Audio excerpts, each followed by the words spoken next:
All right, how's it going, everybody? I'm Dr. John Layton here at Supra Chiropractic. I am a specialist chiropractor who focuses on everything outside of the spine, but I also do work on the spine as well. And so I work on any problems with the jaw, the rib cage, shoulders, arms, elbows, hands, wrist, you name it, I work on it. And so with that being said, in today's video, I have seen a lot of people on Facebook recently who've said, I have pregnancy and I've had sciatica, and even people that currently are pregnant and having sciatica, what can be done for it? And so that's what the purpose of this video is today, is specifically to show that person that I had reached out to and said, I can help with this. I do work on pregnant females and I'm happy to help even if you have sciatica, and I want to do so safely. And so we are going to show what we do here in this video, and that's to basically help prove the point of I'm going to safely adjust a pregnant female without twisting her spine and then potentially hurting the baby, and also be able to work on a problem that so many pregnant women deal with. And so in the end, this is going to be a solution for this problem, and we want to make sure that this this female in this video has a successful pregnancy, in that she doesn't have a lot of pain or as little pain as possible, because it's not a comfortable process. And we want to make sure that we mitigate or release the pain of sciatica for this patient, because we want to make sure that no one goes through this. But also, one of the things that I spent time in the video with this patient on is exercises that she can do at home or do when she's, around work or whatnot, but also things that her husband can do as well to help her with the pain that she's in. Because ultimately for me, I feel like patients need to know that not only the answer is go to the chiropractor, it's have someone to help you as well. If that person's your spouse or partner at home, then great, let's utilize them too. Because in the end, I don't want the answer to always be just come see me and I'm the only one who knows how to fix it. I want to show you how to fix it too, if it's something that you can do or a spouse can do safely. And so we're going to get into that in today's video. And before we get into the video and show the adjustment of pregnancy with sciatica and trying to release and fix that, be sure to subscribe to this channel, and hope you guys enjoy the video, and we'll catch you at the end for kind of a recap and a little bit more information as to some of the things we talked about here in this video. So hope you guys enjoy. Okay.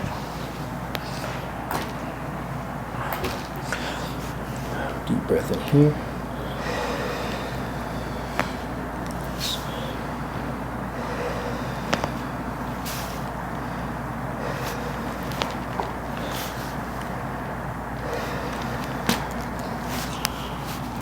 See, ribs are moving good. Take that all day. So we clip this little microphone here.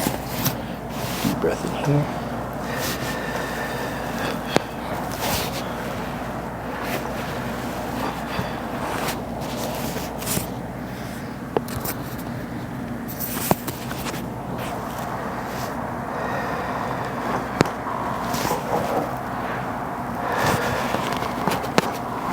Is that tender on your hip when I pull there? No. Not too bad. Deep breath in here.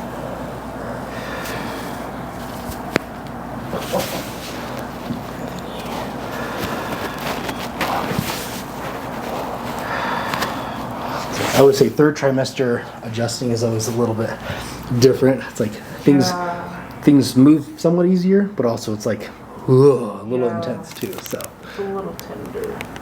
Deep breath in here.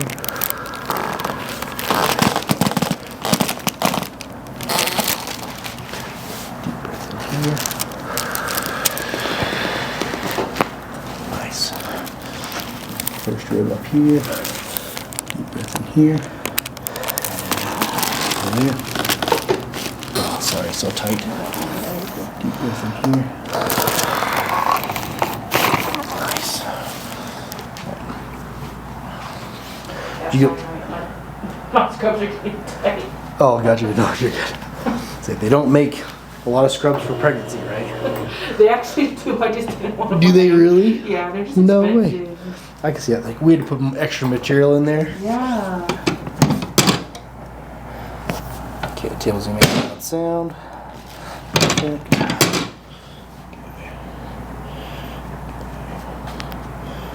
Relax there. Come on, table. What are we doing here? There we go. Then we're gonna work this joint this way like this. Okay. There go there. Come on, table. It's like you love me and you don't love me, I guess. That go there.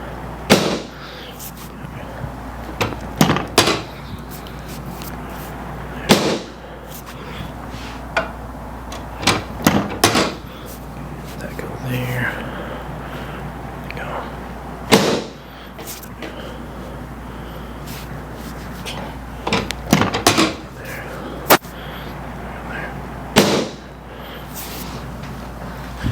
Check the sacrum tailbone now. Oh, them hams is tight. Yeah. My gracious. I stretch those things every day. You sure about that? I'm not gonna lie, I haven't been stretching as much, but it's because every time I stretch my hamstring, I feel like it hurts more. Exactly. Yeah, because it's like the sciatic nerve is like Yeah. jumping right through there. Exactly. I don't blame you at all. Yeah, because even your sacrum is shifted. So it's kind of shifted out on this right side here, and then it's kind of swiveled up a little bit right there, right? That's the other frustrating part with pregnancy and sacrums, or the tailbone, is it can, they call it counter nutate its motion. So it can like lift up on one side Yeah. versus the other, and then it can also like rotate as well. So it's very frustrating. Yeah. But in a good way, it's so it doesn't block you from delivering the baby. Right. So we're gonna do some tension here. Have the table kind of drop on us again. Okay, and just kind of hold that tension.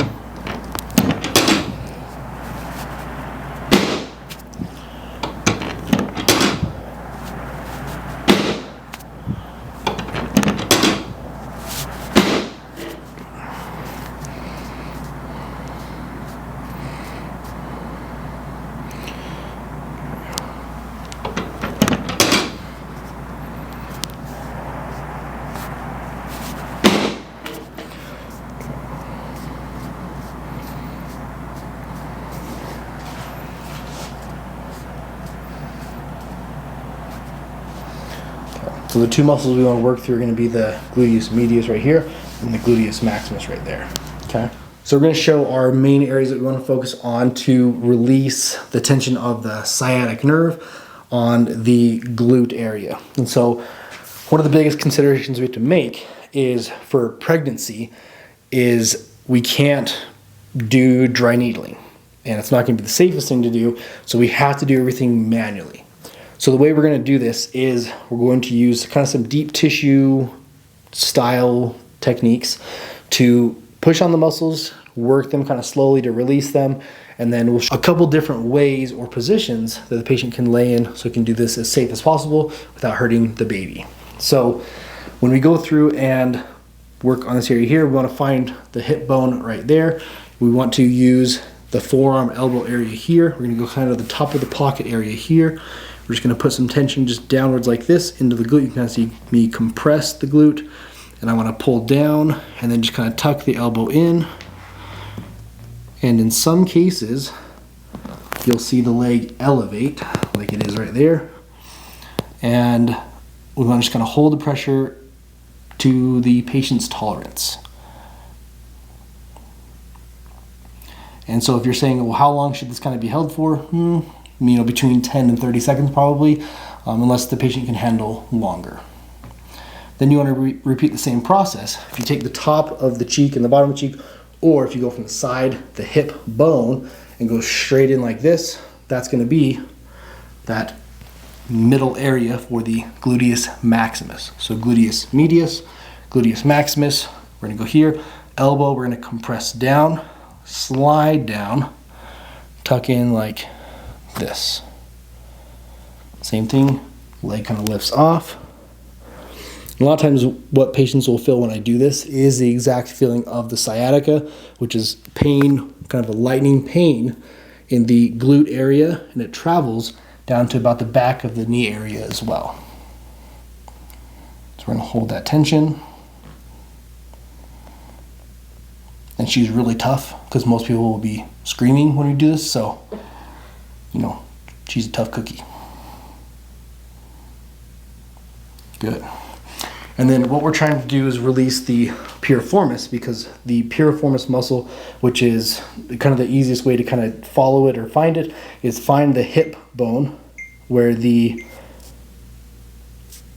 hamstrings hook in. So what we call it the butt bone. It's technically called the ischial tuberosity. We want to find that bone right here. We want to go up about 1 inch to 1.5 inches, then over about 1 to 2 inches, and then push straight downwards right there. And there's the piriformis.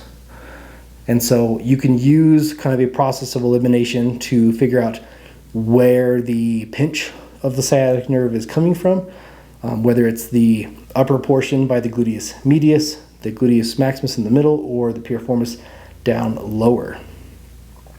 Are there any of them for you that you felt more of that sciatica pain with, of the gluteus medius, maximus, or the piriformis?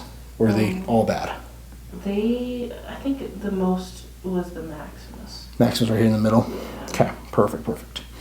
So reason why someone would have it be in the medius or the maximus typically is going to come from a history of leg crossing. And so especially if someone is sitting with their legs like this, and we'll kind of go over this too at the end of the video, but if they're sitting with their legs like this, the gluteus maximus, its job is to push your leg backwards or to kick someone from behind you basically.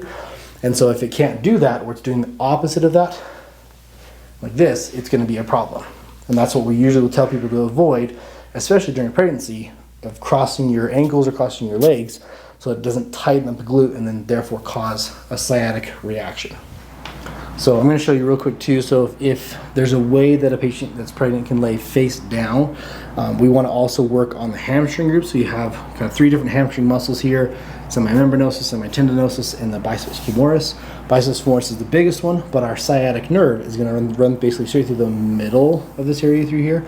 So we want to kind of hit biceps femoris and then the semitendinosus right through here, kind of where they hook in. And so what I want to do is the hamstring's job is to go up like this.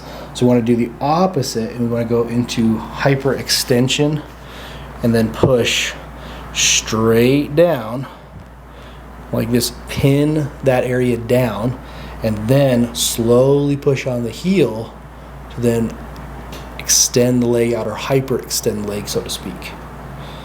And you want to hold that tension basically as long as you can, or how long the patient or person you're doing this on will let you. It is very painful, but also helps to get the sciatic nerve to kind of unravel a little bit, so to speak, in the leg area. And then piriformis, like we already talked about, we want to find the ischial tuberosity bone, go up 1 inch, 1.5 inches, over 1 inch to 1.5 inches, and then we're going to do elbow kind of straight down like this. Again, you'd have to do this on a table that takes the pressure off of the belly area where the baby is, so it doesn't hurt the baby on a pregnant female. So we're going to go here, so we're going to push in like this. We're just going to slightly use one finger, pull the leg over like this, and want to go to the patient's tolerance.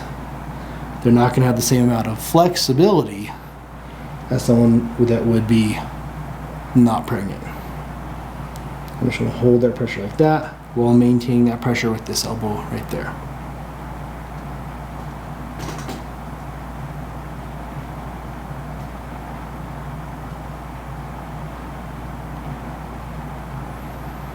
Just like that. So what we're going to do now is we're going to kind of show how we release the glutes. If you don't have a table that can lay down, or pillows to accommodate for the belly, if you're working on a pregnant patient or person.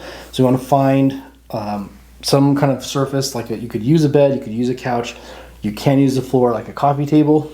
And what we want to do is find the hip bone right here where the femur hooks in to the actual pelvis. And then what we want to do is find where the head of the femur is, and then anywhere kind of back here is going to be our territory to work in. And just know that if the patient's on their side, it's going to be very tender, so it doesn't need a lot of force. So you could literally just kind of put my hands both on top of each other. We want to find the hip, go behind, do the top muscle here, the gluteus medius, and just kind of push, and I'll just kind of put pressure and then kind of wiggle around. You could just do straight pressure in, like that, and hold that pressure. Same thing, we want to find the hip bone, go straight out from there, gluteus maximus, just like that. And if you were going to do any other muscles lower than that, kind of like on the bottom end here, there is an obturator muscle that you can do right there for kind of opening the hip out as well. You could technically do two, but it's not necessary for sciatica in this case.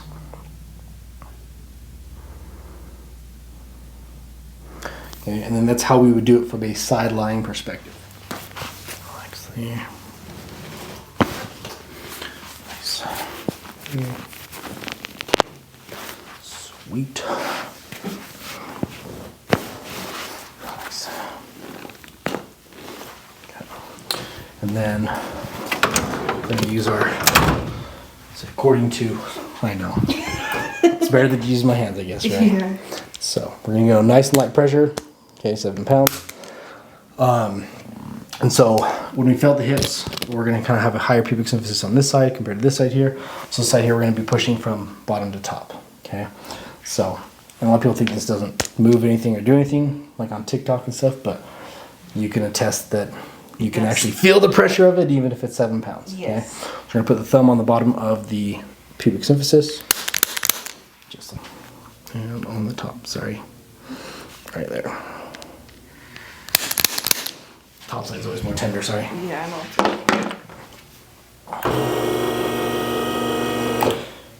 And then, are you good if I do your arms? Yeah, of course. Relax there for me.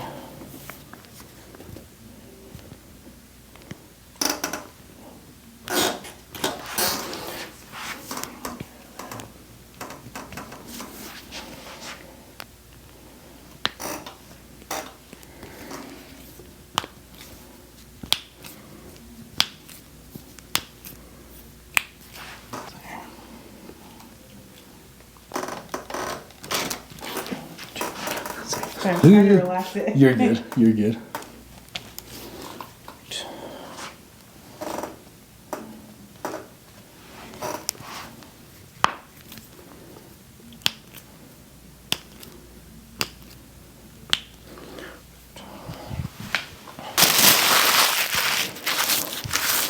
See if we can make it. Ooh, Almost. so close. We tried. We tried. Okay.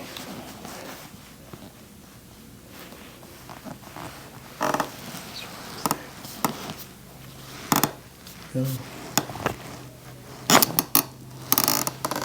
How's it going? Solid.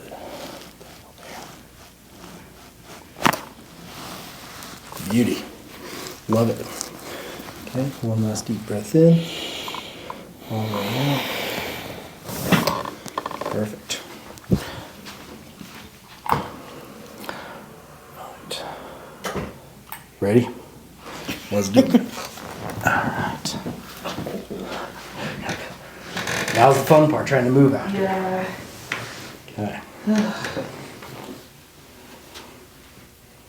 I already feel a lot better. Okay. Just don't sit cross-legged, okay? Cause even like this, like, Uh-huh. oh, that's hard. Yeah, So yeah. that's probably why I have some of that. Well, into like when you said you lay on your left side to sleep, if your right leg drops in front and it goes like this, game I over. do that all night. Yeah. So that's part of okay. So That's keeping what me either it's- stacked or behind. Stacked, put a pillow between your knees and stack them like this, or if you want to still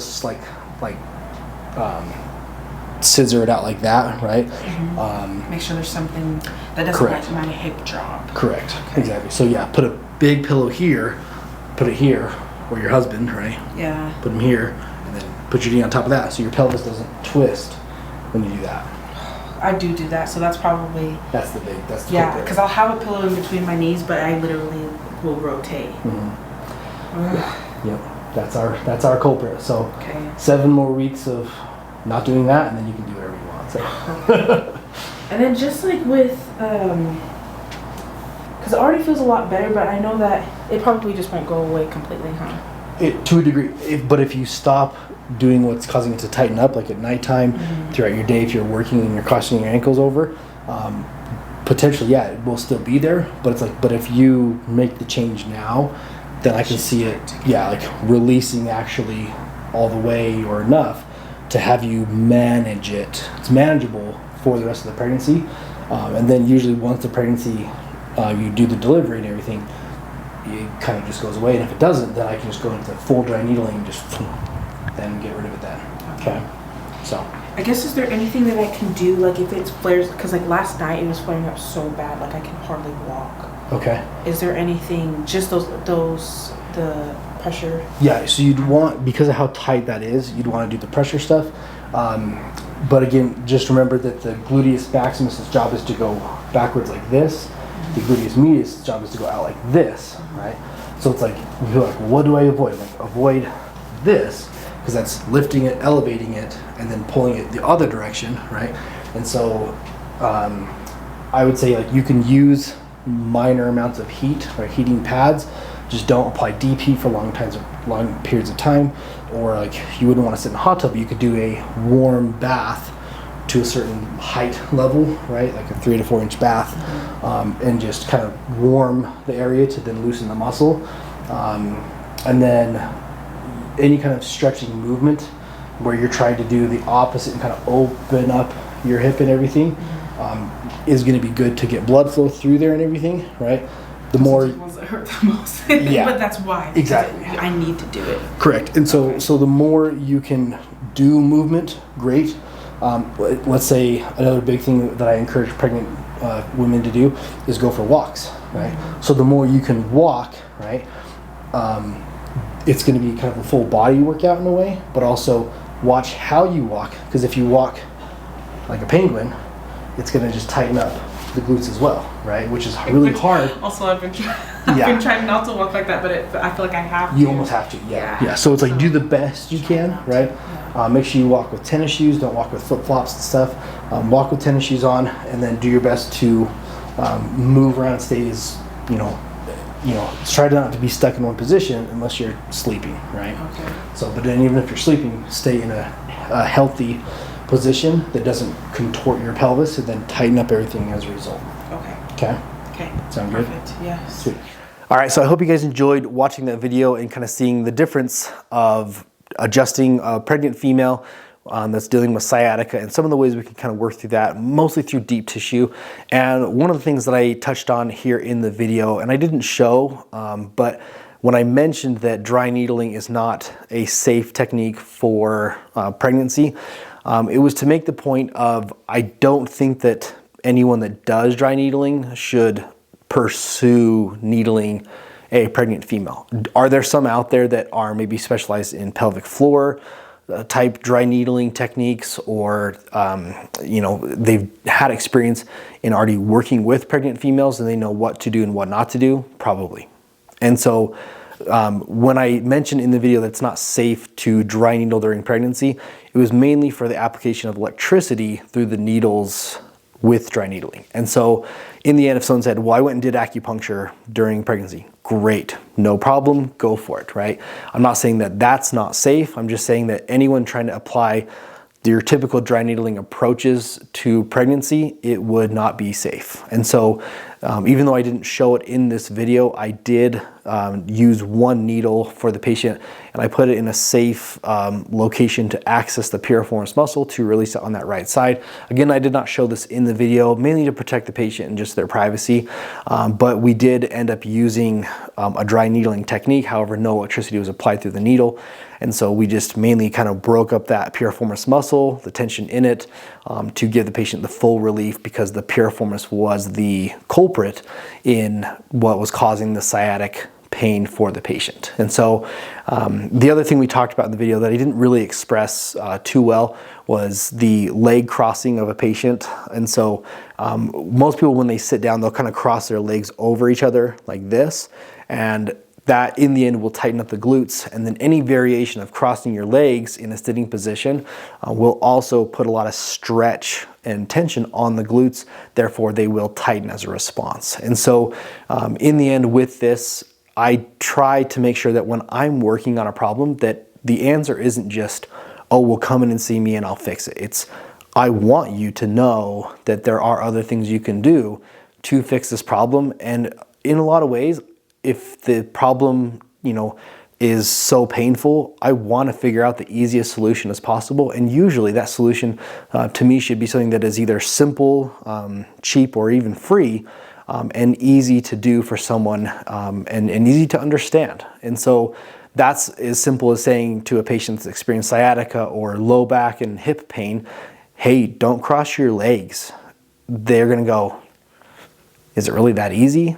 Yeah, it really is. And so if you are experiencing sciatica, hip pain, lower back pain, and let's say you're a female and you always sit, in a corporate environment and you have your legs crossed for professionalism, but yet you always have sciatica and hip pain and lower back pain, stop crossing your legs. Do what you got to do, but also don't cross your legs. And so that applies to any person out there, male, female, whatever job you have, whether it's you stand all day long, but then you go home at night and you sleep with your legs all crisscrossed, or you sit on the couch and relax and your legs are all crisscrossed, whatever it is, that will eventually lead to a problem like this. And so I hope that these videos are informative for you. If you have any questions or any symptoms or complaints that you've thought that chiropractic can't help with, or something that you think that maybe that I can help with, be sure to leave it in the comments below. If you're in the Utah area and you need a good chiropractor to work on and fix issues that no other chiropractors have helped with, then hit me up. Call my office and I'm happy to see you or help you. And if I can't help someone, my goal is to find whoever doctor it is that is going to actually fix the problem or diagnose the problem to help you and treat it further from there. And so that's in the end to me what a doctor should be doing in any capacity, or any kind of doctor out there, is that if they can't help you, they should find the person to help you with whatever issue that you are having. And so in the end, I hope that these videos, like I said, are informative for you, and that I hope you enjoy them. I hope that these are something that's an educational tool for you to learn and to understand more about chiropractic. And it is not the typical chiropractic approach that you would see most chiropractors take. A lot of times they want to show you the fluff and the exciting things, or the things that catch your eyes really fast, all what that means and everything. But with me, I want it to be true content that's not trying to basically show anything false, right? Even the microphones and everything that I use, if you don't hear pops, it's because there wasn't pops. And if there was a fake pop in there, we're not going to do that. We don't put those in our videos. And in the end, I want to show you the raw content and footage of what I'm actually doing and showing. I don't need to dramatize anything, right? And so with that being said, you kind of just get what you get with these videos. And if you don't like, it is, what I do, it's mainly to be educational for people. It's not to be something that is to catch your eyes really quick and to be something that you think that all chiropractors do. It's to be something that helps you learn and understand, and ultimately to help patients that need to come see me, find me, so they can come to see me and I can help them. And so in the end, I'm going to leave you how I leave you in every other video. We're at Supra Chiropractic. We've got your back and everything else. We'll see you in the next video.